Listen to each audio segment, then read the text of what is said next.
Alors, pour l'instant, on ne voit pas la présentation. Donc, on va faire un retour sur trois points à l'actualité. Le petit déjeuner parlementaire du 11 juin, un point sur la formation avec une première réunion, une dynamique qui démarre. Et on va vous donner aussi le calendrier des événements. Voilà, et puis les quelques enquêtes qu'on a envie de mener. Donc, juste pour vous dire que on a vu des orientations de l'État se concentrer un peu trop sur la production d'hydrogène autour des grands sites industriels. Et derrière les grands sites industriels, il y avait évidemment les grands groupes qui étaient, mais il nous semblait qu'il y avait deux grands oubliés qui étaient à la fois les territoires et les PME qui font le tissu industriel de ces territoires. Et on avait décidé de lancer des séances de sensibilisation auprès des parlementaires. C'est une initiative vraiment bretonne, c'est l'initiative d'Élodie, puisqu'il y a des groupes parlementaires qui se penchent sur la question de l'hydrogène, de vraiment les sensibiliser sur cette question. On s'est rendu compte que, effectivement, il y avait pas mal d'échanges riches à avoir et pas mal de sensibilisation à faire. Donc évidemment qu'on ne va pas délaisser la décarbonation de l'industrie lourde, mais il ne faut pas non plus laisser de côté les écosystèmes locaux. Et donc c'était l'objet de ce premier rendez-vous parlementaire où on avait quatre parlementaires, on avait aussi des élus locaux. La Bretagne était représentée par Daniel Cueff, entre autres. On a pu faire passer un certain nombre de messages, tant autour de la formation dans les territoires, des compétences, encore une fois, de l'importance, l'ADEME était présente aussi, l'importance de soutenir aussi des projets à une maille peut-être un peu moins importante que celle qui avait été initialement pensée par l'État. Ce petit déjeuner a été le premier probablement d'une série. On compte le prolonger et en avoir un ou deux autres sur les priorités bretonnes, notamment la prise en compte de la maritimité dans les stratégies hydrogène. Et surtout, on avait en ligne de mire le CNH, le Conseil national de l'hydrogène, qui doit poser un peu la stratégie nationale. Et le timing est bon, puisque à l'origine, donc ça devait être début juillet, donc exactement dans le même timing que ce petit déjeuner parlementaire. Finalement, il a été repoussé à début septembre, et cette date de début septembre va être de nouveau repoussée, ce qui va peut-être nous permettre de caser un nouveau petit déjeuner. On va pouvoir faire passer des nouveaux messages à faire passer dans les stratégies hydrogène. Voilà pour cette première action. On a eu aussi, juste là, à la rentrée,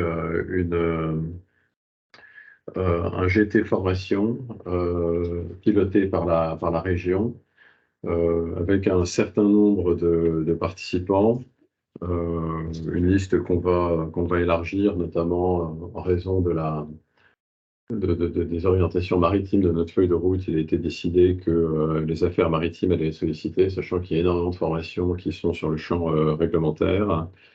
Dans un premier temps, il a été décidé de faire un état des lieux des formations existantes dans l'hydrogène en Bretagne, de faire un diagnostic des besoins en formation, de regarder aussi l'opportunité de s'inscrire dans les AMI CMA, compétences et métiers d'avenir. Et puis, on a validé le focus qu'on voulait porter sur les formations, plus spécifiquement sur le maritimo-portuaire. Voilà, alors il y a un certain nombre d'événements au niveau national. Il y a un GT le 8 septembre auquel Magali Benchikoun sera présente pour la Bretagne, et on s'assure à la fois de suivre les orientations nationales et les opportunités nationales dans la formation, et aussi de regarder qu'est-ce qu'on peut faire à notre niveau, à une maille plus locale. Voilà. On a donc dans le calendrier des événements, je ne vais pas détailler les actions en dehors de celles de septembre, puisque celles d'octobre seront détaillées au petit déjeuner de début octobre. Mais donc sachez que on va avoir un atelier sur la décarbonation du transport maritime au Forum économique breton. Enfin, je crois qu'on a des planches sur les différents sujets. Je les passer. On va avoir un premier temps fort lors du FEB sur la décarbonation du transport maritime, hein, avec deux intervenants plus spécifiquement sur l'hydrogène, Pierre You et CMB Amphibie, qui sera animé par Elodie, qui sera donc retapé la semaine prochaine. Sinon, événement, alors c'est le gros événement à venir, hein, c'est le Britannidaire. On en a déjà parlé lors du précédent petit déjeuner. On va avoir des conférences, on va avoir un espace d'exposition euh, avec les exposants que vous voyez ici. Si vous n'êtes pas encore inscrit, n'hésitez pas à le faire. Il est évidemment encore temps. Je vous rappelle euh, alors les principaux présents, les principales têtes d'affiche, ou alors je ne sais pas si jamais, donc je me suis aperçu que j'avais quelques doutes, donc si jamais Francis, tu veux prendre la parole pour donner les principales têtes d'affiche, je te cède volontiers la parole. Alors, on peut déjà parler de l'exposition. Donc, Didier Arenal sera là avec son moteur. Il y aura Ouais. le groupe EODev qui sera en service, en fonctionnement, qui rechargera des véhicules électriques. Il y aura le drone de chez H2X, de Loïc et Simon. Il y aura une voiture hydrogène. Il y aura le partenaire hydrogène de chez Stellantis. Il y aura une chaudière hydrogène. Et il y aura la superbe maquette de Max qui sera en exposition aussi. Donc, et tout le monde est réuni dans un même lieu. Donc, le village hydrogène, la restauration, le café et l'exposition, tout ça a lieu dans le même endroit. Et ensuite, on ira dans l'amphithéâtre pour les conférences, les tables rondes. Ok, bah, justement, bah, alors tu me fais la transition du coup sur les tables rondes, je peux peut-être en parler. Il y aura évidemment un mot d'accueil avec les politiques, il y aura un panorama des enjeux de l'hydrogène par Laurent Meillot qui animera la journée. Il y aura une table ronde sur les territoires, une conférence sur la décarbonation du transport maritime. Après, il y aura des conférences sur le mix énergétique et la mobilité. Ensuite, une autre sur l'hydrogène dans l'univers agri-agro. Et après, des pitchs d'entreprises avec toutes les solutions innovantes qui sont développées en Bretagne. Voilà. Donc là, vous en savez suffisamment pour, j'imagine, vous précipiter et vous inscrire pour ceux qui ne l'auraient pas encore accidentellement fait. Voilà. Euh, alors, on va lancer une enquête hein, par rapport au salon Evolution 2024 qui se passera entre janvier et février, fin janvier, début février 2024. Ça sera une enquête très courte. Il y a Océane qui est avec moi aujourd'hui, qui s'occupera de ce dossier. Juste pour comprendre quelles sont vos aspirations et enfin voilà, améliorer en fonction de vos besoins le, le, le- le stand collectif qu'on va animer une année encore. Et on va lancer aussi une autre enquête sur sur les chiffres clés de la filière. Ça bouge vite. On avait déjà fait une enquête il y a quelques années qui commence à dater. Et comme ça bouge très très vite dans le monde de l'hydrogène, on voudrait relancer une enquête.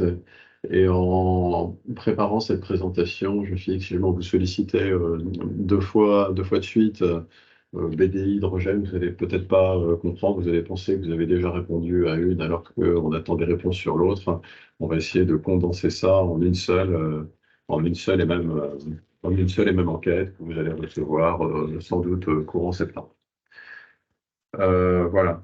Alors, juste sur le calendrier, il y a un ou deux. Je lui ai dit que je ne détaillerai pas. Je lui ai dit que je ne détaillerai pas. Malgré tout, je voulais vous dire que ne figure pas dans ce, dans ce calendrier Oh, la vache. deux choses qu'on va peut-être monter entre-temps sur la fin de l'année 2023. Donc, j'ai parlé déjà de nouveaux petits déjeuners parlementaires. Donc, il y en aura sans doute un ou deux autres. Ça, Ah. c'est la première chose.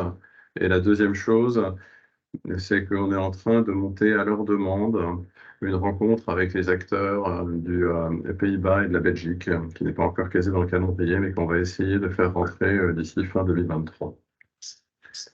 Euh, voilà. Sinon, peut-être parce que Polytech arrive très très vite, je peux vous dire deux mots. Il n'y a pas de focus spécifique hydrogène sur Polytech. Il y aura 14 exposants, mais il y aura quand même Énergie et Plus qui seront présents pour la première fois avec leur propre stand. Et surtout, il y aura H2X qui sera présent sur le stand Bretagne. Et Elodie animera un atelier sur la thématique de la transition énergétique.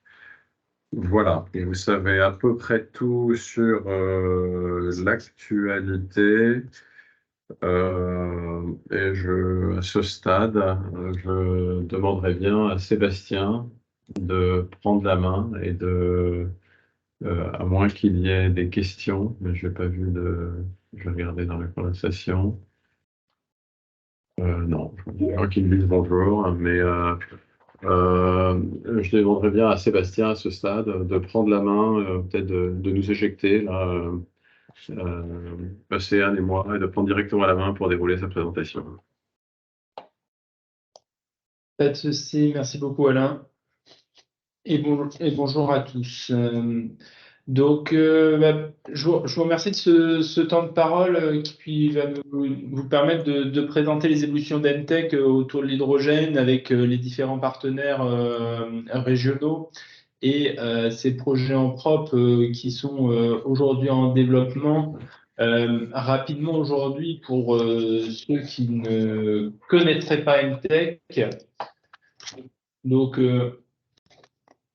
notre objectif, voilà, c'est vraiment de développer les énergies renouvelables, le potentiel des énergies renouvelables et notamment par rapport à ça, l'hydrogène. Donc, Entech, on a 7 ans maintenant et ça fait un peu plus de 2 ans qu'on est rentré dans l'hydrogène pour permettre de développer de nouvelles solutions d'énergie renouvelable, que ce soit au niveau stockage, au niveau transition énergétique, au niveau développement également du transport maritime et je dirais empêcher l'isolement des îles, mais tout du moins leur permettre aux zones isolées d'avoir le maximum d'énergie propre et de permettre d'utiliser les énergies renouvelables au plus grand de leur potentiel.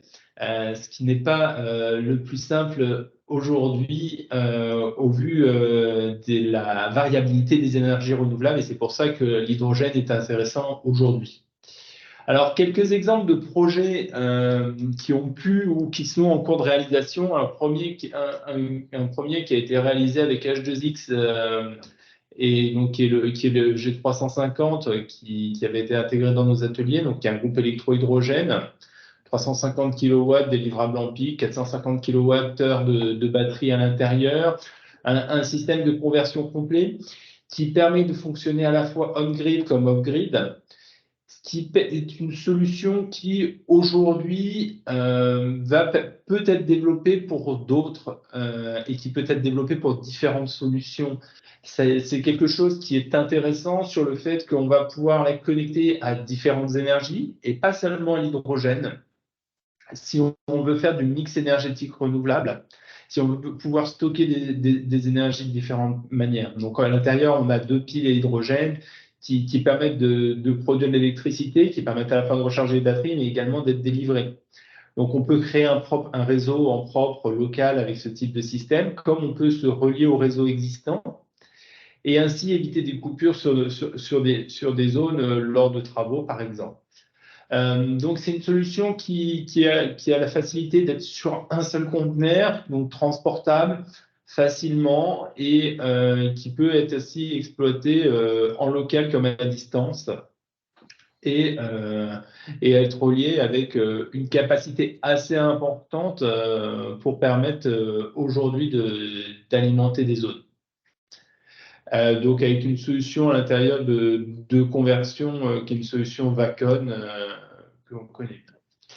Alors un autre exemple aujourd'hui de solution qu'on développe, donc là c'est sur un premier démonstrateur où on lance une série qui est notre spécialité à la base, la conversion et la distribution électrique. Et là en l'occurrence c'est par rapport aux électrolyseurs et aux piles à combustible où on est sur une solution complètement réversible, bidirectionnelle, aujourd'hui qui va permettre de pouvoir à la fois alimenter des électrolyseurs en puissance, pouvoir gérer la puissance qui leur est nécessaire, de pouvoir permettre l'isolement galvanique également de ces solutions pour éviter les perturbations de l'une à l'autre, mais aussi qui permet d'alimenter également l'ensemble des auxiliaires autour de la chaîne de production d'hydrogène.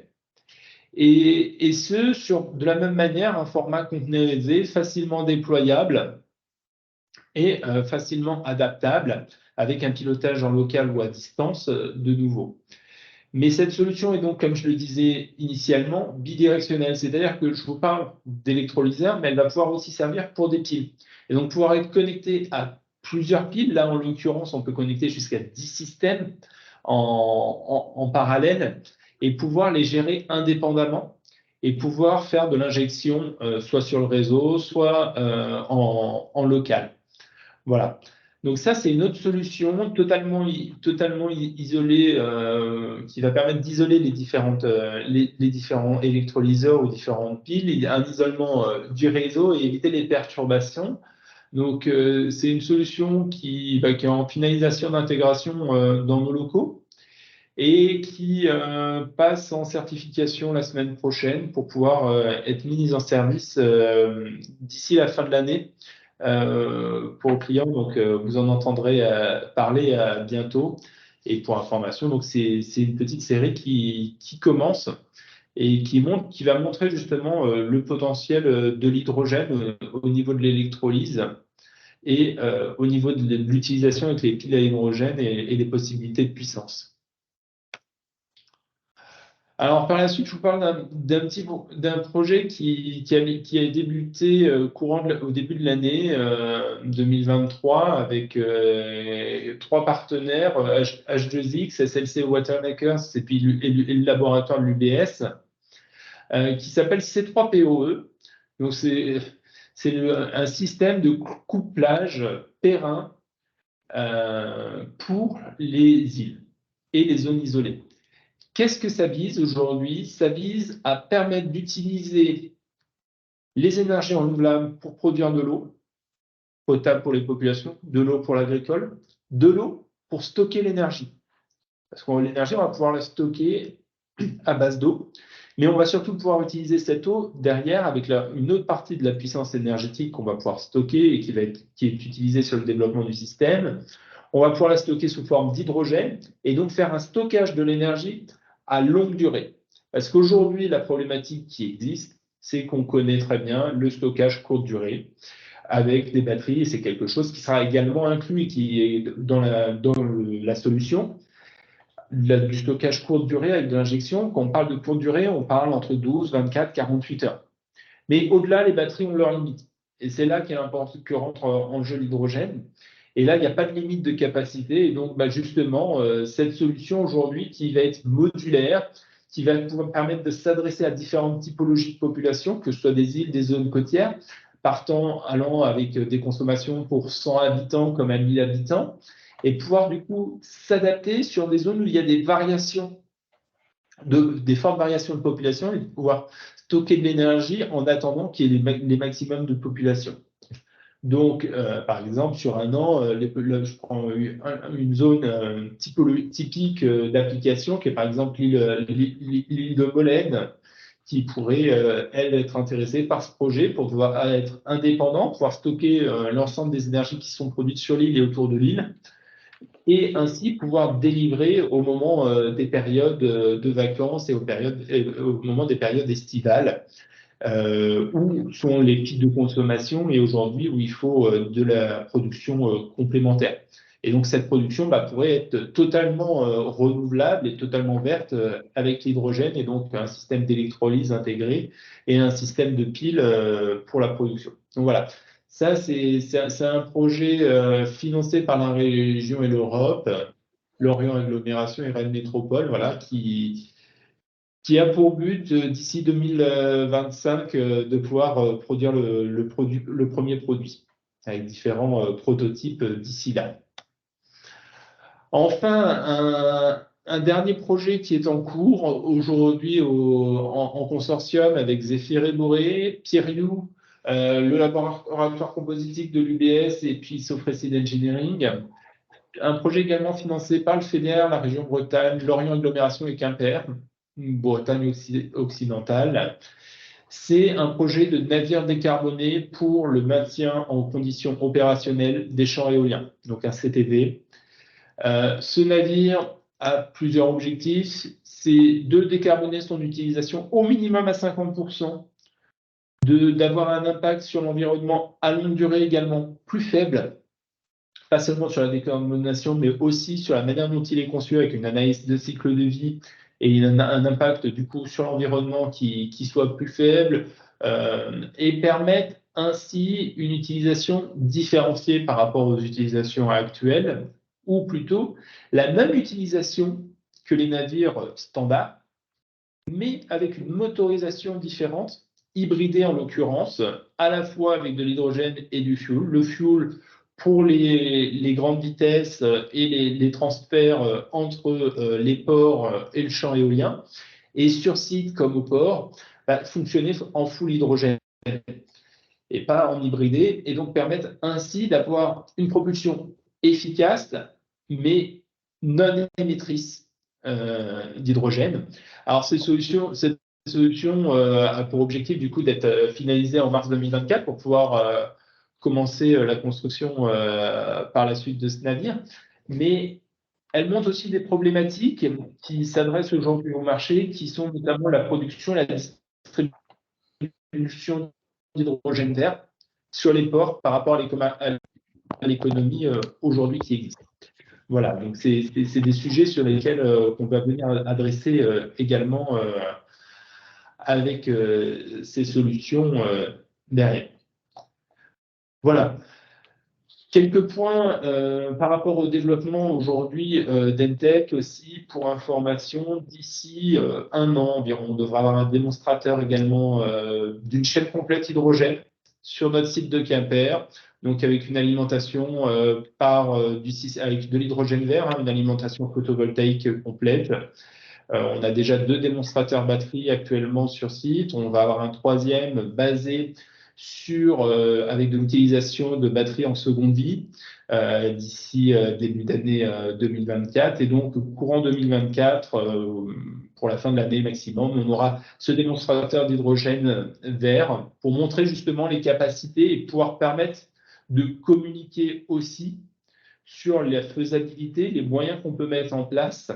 Alors, du coup, à une petite échelle, parce qu'on n'a pas une production d'électricité non plus indéfinie en local, mais ça va permettre de pouvoir montrer, de pouvoir communiquer aussi aux différents acteurs de la filière. Donc, pour ça, c'est le projet que je vous invite à suivre qui débute ce mois-ci, Evelixia, et qui va arriver de ce fait. Voilà. Merci à tous. N'hésitez pas si vous avez des questions, j'en vois pas. Je laisse, merci beaucoup, Sébastien. J'en aurais bien une petite, mais si jamais il y en a d'autres qui en ont. Déjà, bravo, je suis d'accord avec Didier, bravo, parce que c'est super, disons, tout ce qu'on a vu et la vitesse à laquelle ça avance. On a tous envie de vous féliciter, parce que nous avons fait tous à vitesse grand V, mais oui. Je ne sais pas si jamais il y a des questions, du coup, sur cette présentation spécifiquement. Je vais peut-être, juste moi, on connaît une petite. Tu parles c'est ton dernier slide en fait qui a retenu mon attention sur ta chaîne de démonstration. Est-ce que l'objectif, c'est de permettre aussi le test et l'intégration d'éléments extérieurs et de servir un peu de chaîne d'expérimentation ouverte par rapport à d'autres fournisseurs qui viendraient payer des solutions? Alors, ce sera une solution potentielle par la suite de pouvoir tester d'autres solutions également, vu qu'on aura une installation qui sera certifiée et sécurisée. Donc, oui, on pourra tester potentiellement d'autres solutions sur notre site. Ok. Et on Ouais. pourra également développer on aura différents systèmes également de conversion d'énergie pour permettre d'alimenter différentes typologies également et pouvoir fonctionner d'une manière différenciée. Et par rapport à la question de la mise en service, c'est parce que la slide, elle présente le bâtiment. C'est pour ça qu'elle est marquée en mars 2021, parce que le bâtiment a été mis le e-Factory, qui est le nom de notre bâtiment aujourd'hui, de notre siège, à Quimper, a été mis en service en mars 2021 avec son premier démonstrateur. Parfait, je vois que Bruno, tu as levé la main très rapidement parce que on a 2 autres présentations à suivre, mais vas-y. Oui, bonjour à toutes et à tous et merci pour cette présentation. Une simple question côté MTech. Vous travaillez avec le groupe EDF sur l'ensemble de ces projets au niveau de l'alimentation des îles? Aujourd'hui, pas encore. Aujourd'hui, on est en échange avec le groupe EDF par rapport à nos besoins, par rapport aux besoins des clients, mais aujourd'hui, on n'a pas d'échange avec eux encore sur leurs besoins et ce qu'on peut développer pour eux. Non, parce qu'il y a des synergies possibles. Il y a beaucoup de deals maintenant équipés avec des solutions ONR, avec des dispositifs de gestion. Et à ce titre-là, bon, il serait pas, ça me semble opportun quand même de se rapprocher d'eux, quoi. Parce que c'est des sujets qui, à mon avis, sans doute, vont les intéresser. Avec grand plaisir. Écoute, on prend ça comme une proposition, comme une offre de service. Merci, merci Bruno. Sans plus tarder, je vais demander à Francis de prendre la main pour nous parler de la place de l'hydrogène dans la course automobile. Oui, bonjour à tous. Est-ce que vous voyez une voiture? Ouais, Oui. ouais, on voit ça. On voit Voilà. ça. Et, tu as 10 minutes, comme Sébastien. Oui. Voilà, je voulais vous parler de mon dernier passage aux 24 heures du Mans. Donc, cette année, c'était le centenaire de la course et donc c'était assez extraordinaire.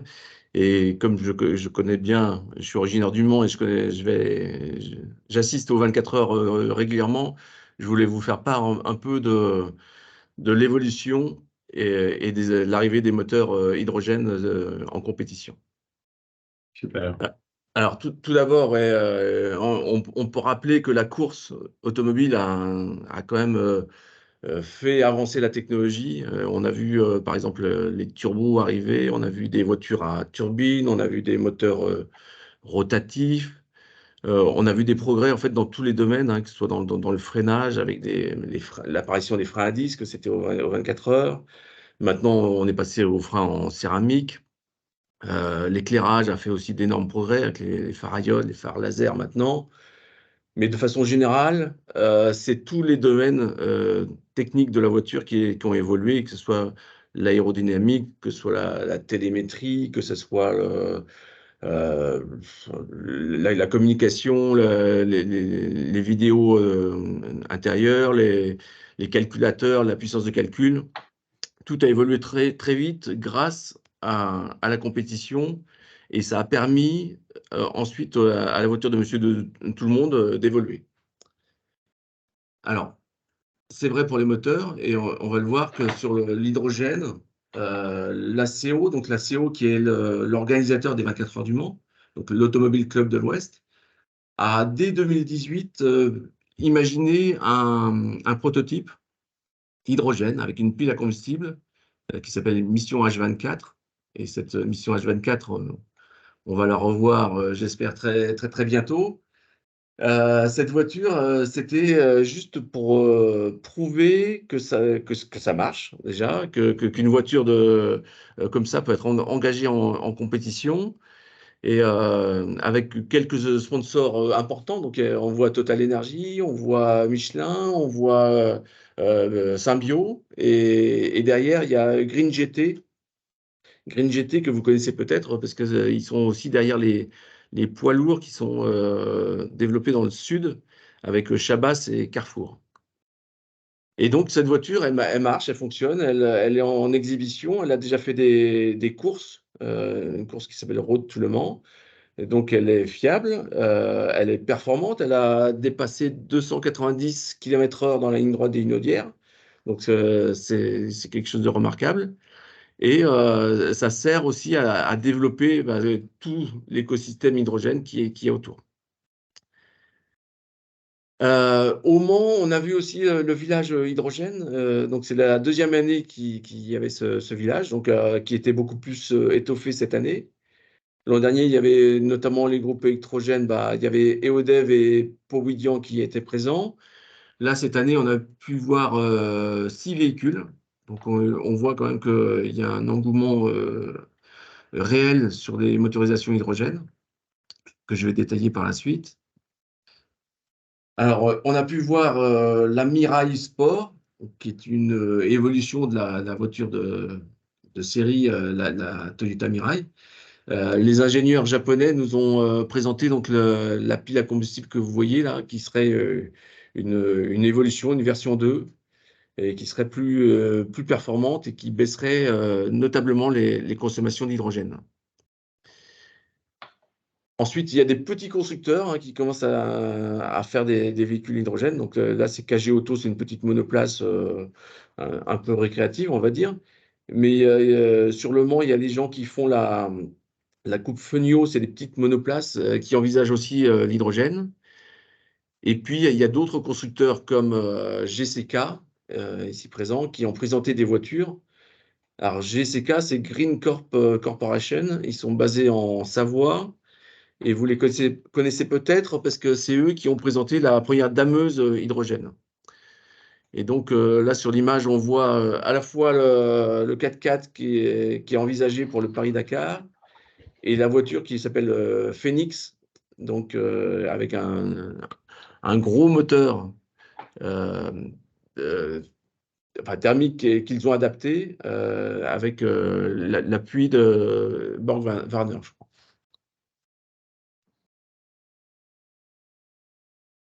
Ensuite, Ligier était présent. Alors, Ligier, c'est l'ancienne écurie de Formule 1 avec Jacques Lafitte dans les années 80. Vous les connaissez peut-être plus pour des voiturettes sans permis. Et le nouveau patron, Jacques Nicolet, a développé pour les gentlemen drivers, donc des riches passionnés, des voitures de sport très, très spécifiques pour faire des courses monotypes en avant-première des grandes courses sur des circuits européens importants. Et donc là, ils ont travaillé donc avec Bosch pour développer un moteur thermique hydrogène. Donc là, c'est un 3 litres, je crois. Voilà. Et alors, il se dit dans les milieux autorisés qu'un constructeur italien, allez, Maserati, je vais le dire, suit de très près cette expérience, cette expérimentation, parce que c'est peut-être aussi leur avenir chez eux. Autre moteur que j'ai pu voir sur le stand Aramco. Donc Aramco, c'est les Saoudiens, c'est les pétroliers saoudiens et qui sont partenaires de ce moteur développé avec Hyundai et Bosch. Donc là, on voit la coupe avec l'injecteur hydrogène. Je suis sûr que ça va intéresser beaucoup Didier de voir comment ça se passe à l'intérieur. Voilà, autre préparateur très connu, Pipo. Alors, eux, ils sont du côté de Valence. Et pourquoi ils sont très connus dans le monde du rallye en WRC? Ils ont gagné des championnats du monde avec Citroën, Ford et puis BMW. Donc, c'est des préparateurs moteurs. Ils sont spécialistes depuis plus de 20 ans. Et là, ils proposent donc cette solution sur un petit moteur de 2 litres, je crois, Et donc, le moteur tourne sur banc d'essai. Donc, voilà, il peut être mis en service. Et je pense que ça pourrait intéresser différentes marques. Et donc, Pipo, c'est des préparateurs qui travaillent en sous-main pour des constructeurs, hein. Il faut savoir que sur les dernières 24 heures, c'était eux les motoristes de Glickenhaus. Et donc, l'an dernier, ils ont fait troisième au classement général, donc ce qui est quand même une belle performance. Autre acteur très très important dans la compétition automobile, c'est Oreca. Donc c'est l'entreprise de Hugues de Chaunac, qui est vraiment très très implantée en France. Alors, ils sont basés à Signes dans le Var, et ils ont une implantation à Magny-Cours. Et là, les photos qu'on voit, c'est le premier banc de puissance qu'ils ont installé à Magny-Cours. Et ils travaillent aussi sur ces solutions hydrogène, parce que dans la compétition automobile, on pense vraiment que l'hydrogène est une solution d'avenir pour assurer l'acceptabilité sociale.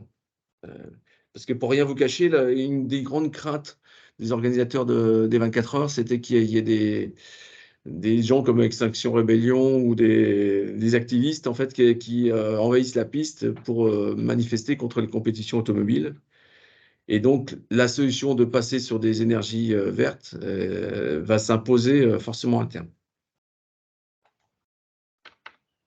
Autre constructeur très impliqué, Alpine, alors, qui a présenté ce concept car, hein, qui s'appelle Alpenglow au Mondial de l'automobile à Paris, qui l'a remontré donc au Mans. Et alors ce concept car a été présenté avec un moteur thermique hydrogène. Et on nous assurait qu'il ferait ses premiers tours de roue avant la fin de l'année. Alors le design préfigure en fait la voiture de course, mais les solutions hydrogènes sont dans les têtes de tout le monde. Et enfin, je finis par le plus engagé des constructeurs automobiles, donc Toyota.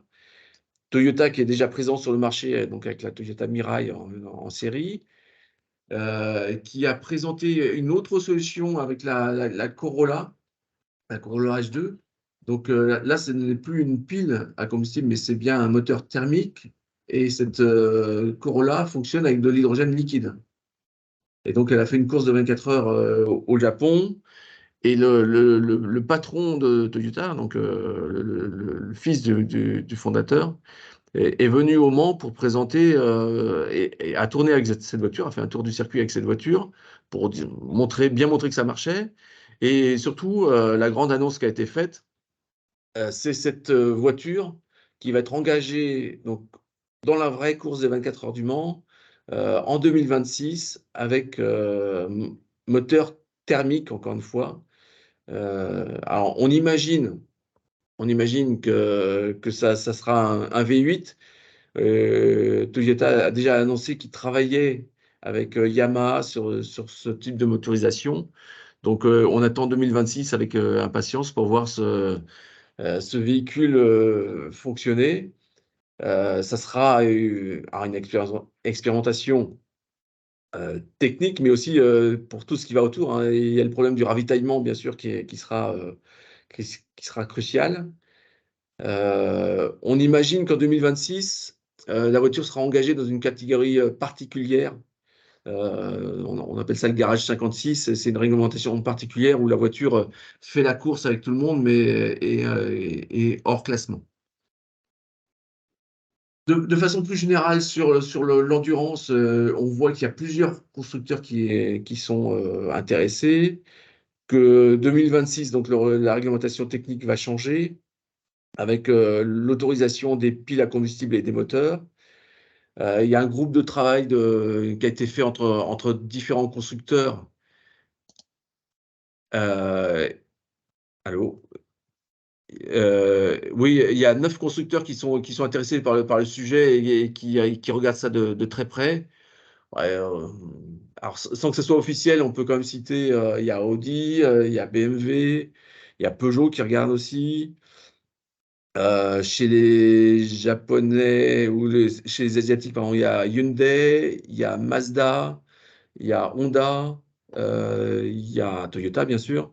Et chez les Américains, il y a General Motors et Ford qui sont intéressés. Et pour finir, si on va un peu plus loin, si on parle Formule 1, là, c'est une photo que j'ai prise sur la ligne de départ et on voit Frédéric Vasseur, qui est le team manager de chez Ferrari, qui regarde très, très attentivement la voiture Mission H24. Et tous les constructeurs, tous les motoristes, pardon, qui sont présents en Formule 1 regardent ça de très, très près. On a cité Ferrari, on a cité Alpine, Mercedes, Honda, Ford, Audi. Voilà, donc ils sont tous aux aguets. La réglementation technique des moteurs va changer en 2026 pour la Formule 1. 2026, je pense que c'est encore un peu tôt pour ouvrir la porte à l'hydrogène, mais la prochaine réglementation qui sera mise en place en 2030-2031, à mon avis, les moteurs hydrogène seront acceptés. Et encore une fois, ça sera une acceptabilité sociale beaucoup plus importante. On sait que le grand circuit de la Formule 1 est très énergivore et il vise la neutralité carbone à l'horizon 2030 ou 2035. Donc, il va falloir faire effectivement des gros efforts au niveau des énergies propres. Voilà. Un grand merci, Francis. Il y aurait plein de choses à dire, j'imagine, notamment sur le laboratoire que tout ça représente par rapport à la voiture de Monsieur Tout-le-Monde de demain en termes d'innovation. Et j'aurais Oui. plein de questions là-dessus, mais on n'a pas trop le temps du coup. Il y a une seule question sur le chat qui est sur la consommation des combustions internes au 100 km sur ce type de véhicule, évidemment. Là, pour l'instant, il n'y avait pas encore de données. Sur la Ligier, j'ai dû indiquer que elle embarquait 6 kilos d'hydrogène. La mission H24, elle en embarque 12, je crois. Donc, effectivement, les ravitaillements vont être fréquents. Et mission H24, sur une course d'une heure, d'une heure et demie, il faut qu'elle ravitaille. Donc, l'autonomie, alors, si c'est comme l'essence, une voiture essence normale consomme, on va dire, 6 litres au 100. Une voiture de compétition est plutôt à 30-35 litres.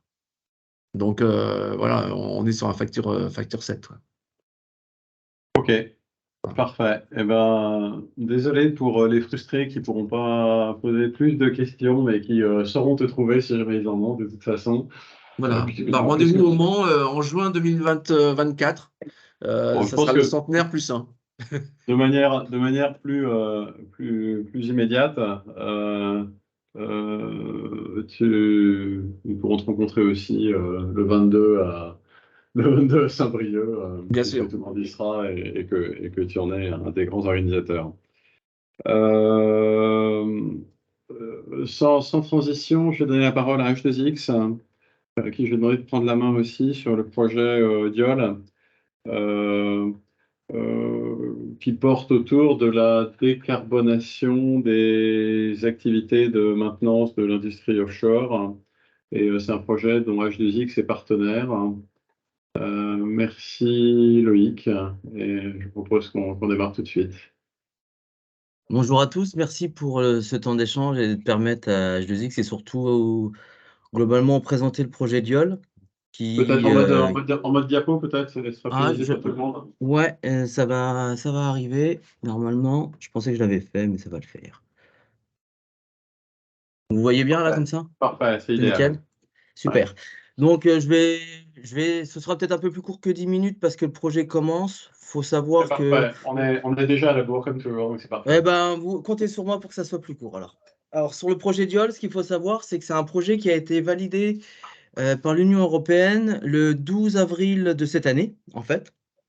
Donc Diol, l'idée, c'est de développer des technologies innovantes pour la maintenance des équipements offshore de production d'électricité renouvelable. Donc voilà. Alors pour la petite histoire, H2X travaille beaucoup avec le réseau EN, notamment Carole Taffu, et aussi beaucoup avec BDI, notamment avec Sarah Minicini. Et c'est cette dernière qui nous a renseigné sur le projet Diol, dans le fait qu'il cherchait à compléter le consortium en fait, de partenaires, notamment sur la mer du Nord, côté France et côté breton. Et via Sarah, on a pu intégrer le consortium de Diol. Donc voilà, c'est une petite mise en avant aussi du travail que peut faire BDI et le réseau EN, et c'est pas à négliger, au contraire, pour les entreprises. Donc globalement, le projet Diol, ce qu'il faut voir, c'est que ça fait écho à la déclaration d'Eisberg. Alors la déclaration d'Eisberg, je vous l'ai mis sur la diapo d'après, je ne la lirai pas. Mais comme ça, ceux qui auront les diapos pourront la lire plus tranquillement.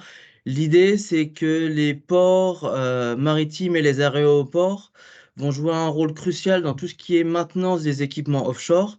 Et l'idée, c'est de pouvoir proposer des solutions décarbonées techniques et servicielles pour pouvoir justement gérer de manière intelligente la production d'électricité décarbonée et éviter, via notamment la maintenance, de recarboner de l'électricité qui est décarbonée indirectement. Donc, cette déclaration d'Iceberg, elle fait écho à ce qui s'est passé notamment avec la Russie et les problèmes qu'il y a eu, notamment avec les approvisionnements en gaz naturel. Et c'est pour ça que ce projet-là, ça rentre dans ce contexte-là. Donc globalement, le projet Diol va essayer de répondre à deux questions importantes. Comment on assure la pérennité des installations mises en mer au niveau de la maintenance, et comment on garantit aussi leur sécurité, aussi bien, alors la sécurité, un peu la souveraineté, on pourrait dire ça, mais je sais pas, il n'y a pas il y a pas de Québécois, donc je peux dire la souveraineté, ça peut passer. Mais la souveraineté énergétique et la souveraineté en termes de sécurité d'approvisionnement sur tout ce qui est énergie et électricité. Donc là, globalement, on a un beau consortium. On est plus d'une dizaine de partenaires. L'idée, c'est de pouvoir proposer des solutions décarbonées pour justement gérer les hubs logistiques à partir des ports et des aéroports. Donc voilà. Donc je vais passer cette diapo-là qui résume la déclaration d'Iceberg. Comme ça, vous l'aurez. Donc, typiquement, le projet est porté par le Danemark, dans la ville d'Esbjerg et l'aéroport d'Esbjerg. Donc, on est 13 partenaires. C'est un budget global de 7,3 millions d'euros quand même. Sur ces 7,3 millions d'euros, la France, notamment plus particulièrement dans la région Bretagne, les acteurs bretons, ont réussi à avoir 17% de ce budget. Ça représente 17%. Et sur ce budget, globalement, c'est subventionné à 60%. Donc ça fait quand même une belle subvention pour le projet au global. Et il y a 40% de fonds propres via les différents organismes privés qui participent. Donc je vous ai listé les différents partenaires du projet Diol. Donc la petite particularité, c'est que les Danois, les Belges notamment, il y a des ports et des aéroports qui participent. Côté français, on a le port de Brest qui participe. Par contre, on n'a pas d'aéroport. Et à contrario, du coup, on a par contre 3 partenaires industriels français. Donc, il y a H2X, notamment sur la partie décarbonation.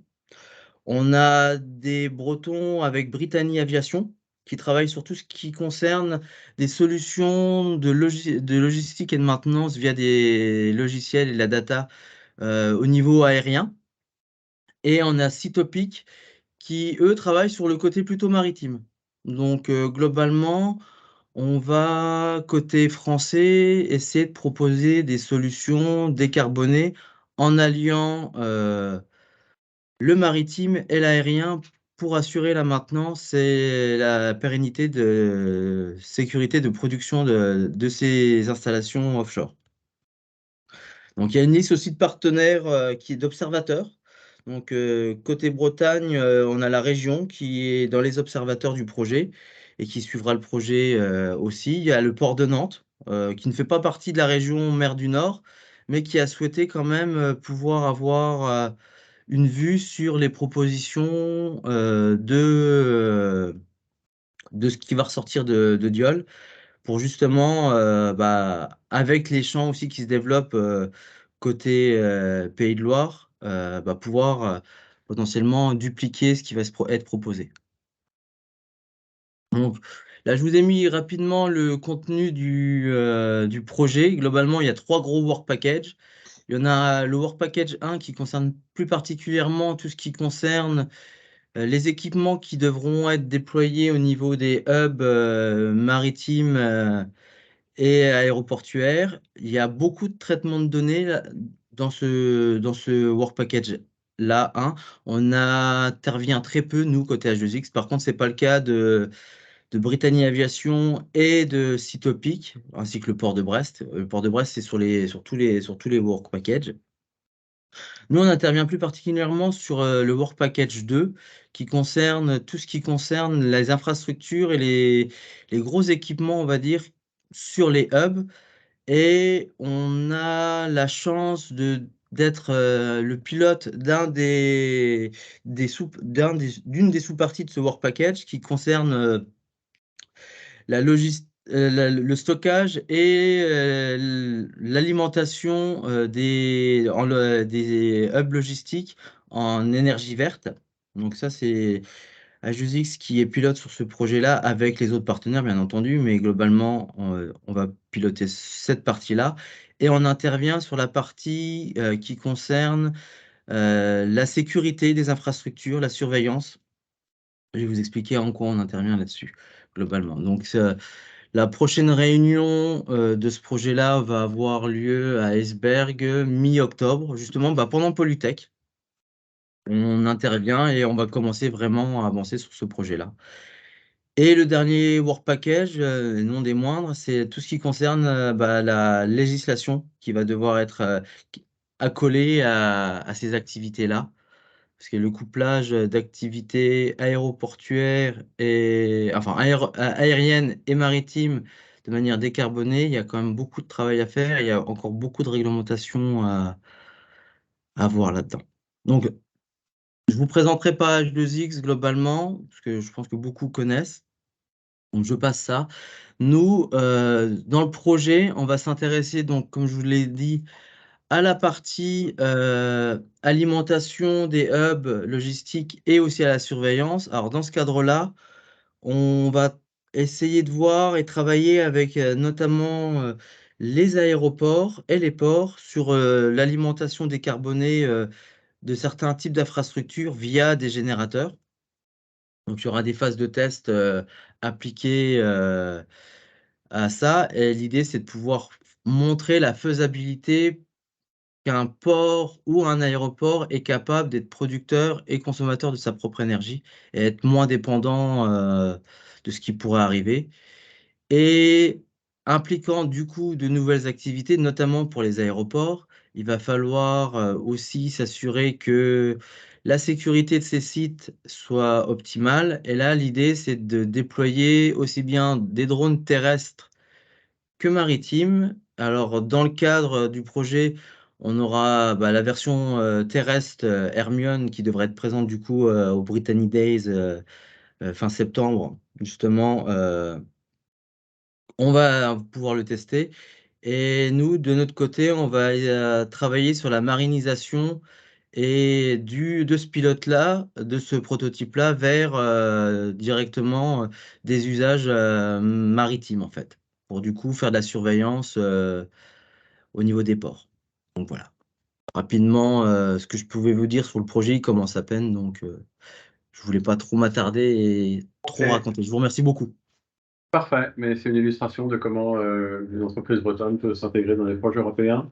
Je vois qu'il n'y a pas de questions particulières. Peut-être que les gens ont vu que le temps était déjà écoulé. Je demanderai peut-être juste 5 minutes de votre attention pour... alors, 5 minutes, ça va être une gageure parce qu'il y a Max qui m'a envoyé un petit SMS en me disant qu'il voulait lui dire 2 mots à la fois sur des dispositifs et sur une chaire industrielle. Tu as vraiment 2 minutes max et après je terminerai en présentant avec l'ordre du jour du prochain Cyber Breakfast. On t'entend pas, Max. Max, si jamais tu ne prends pas la parole, On n'entend on va pas. passer ton tour. C'est pas grave, on va peut-être afficher la planche sur le Cyber Breakfast.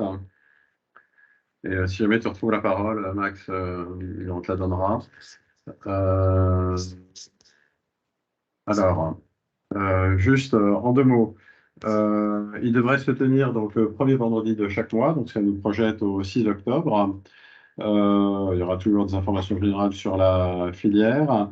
Il y aura une présentation en binôme de la barge hydromère, hein, celle-là même qui est construite actuellement en Bretagne et pour la région Occitanie, mais vue par l'utilisateur, le client.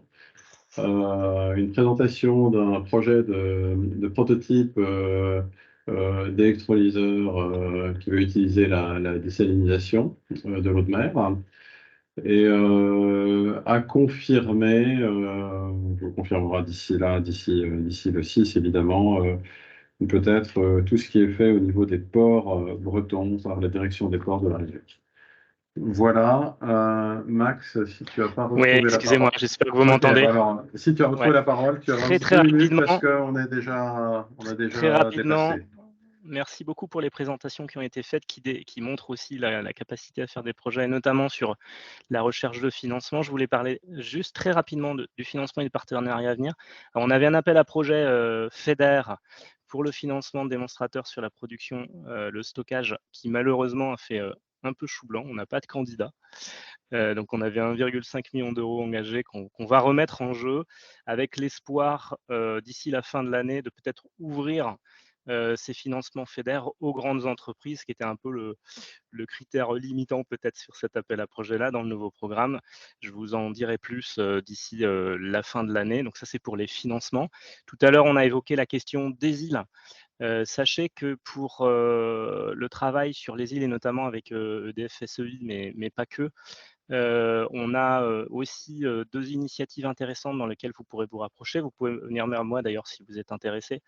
On a une thèse en fait qui est portée par l'école navale de Brest, qui s'est rapprochée du coup d'EDF SEI et de l'Association des îles du Ponant pour travailler la question de l'hydrogène sur les îles. Donc un travail universitaire, un travail aussi avec des entreprises qui sera progressivement ouvert. Donc si ça vous intéresse, on peut vous mettre dans ce câble-là.